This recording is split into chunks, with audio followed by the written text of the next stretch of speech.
আজকে আবার কোন মতলব তোমার, খুশি কেন তো? একটা কথা কইতাম, কি কথা কইবা কও? তুমি কিস্তির টাকা 500 পেয়েছিলে না? হ্যাঁ 500 টাকা দিয়ে 400 টাকা কিস্তি দিয়েছি, আর 100 টাকা ছিল না? তোমার লাগে একটা গেঞ্জি আনছি।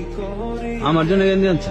হ্যাঁ, 120 টাকা নিছে না, 20 টাকা বাকি পেয়েছে আর 100 টাকা দিয়েছে। 20 টাকা তুমি যদি বিপদে যাইবা না, হ্যাঁ দিয়ে তুমি 100 টাকাতে আমার গেঞ্জি কিনছো, তা বিকেলে মাছ কিনা যেত না? মাজা কাটতে না খাইলে কি হবে?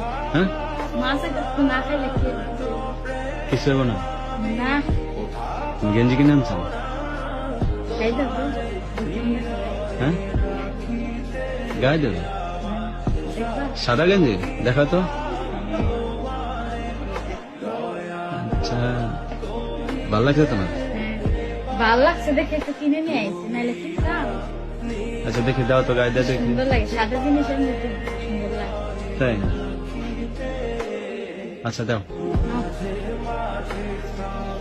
এই দেখছো, অনেক সুন্দর দেখা যাচ্ছে, কেমন দেখা যাচ্ছে? অনেক সুন্দর দেখা যাচ্ছে। সুন্দর দেখা যাচ্ছে।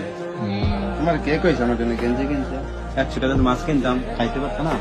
মাছ খাওয়া দেখতেছো, দেখো তো গায়ে দিচ্ছে কি সুন্দর মানাইছে না? এটাই তোমার হাসিটা আরো বেশি সুন্দর হয়েছে। এটাই কত মাছ খাচ্ছে, এটাই ভালো লাগছে। যাক, তোমার তো একটা বুদ্ধি হয়েছে, তারপরে কিন্তু তুমি এই কাজটা ভালো করো নাই, বুঝছো? কি ভালো করে নাই? অভাবের সময় এরকম গেঞ্জি কিনছো। হ্যাঁ? তুমি সবসময় জন্য শার্ট গায়ে দাও, এর লেগে তো একটা গেঞ্জি কিনে নিয়ে আসলাম।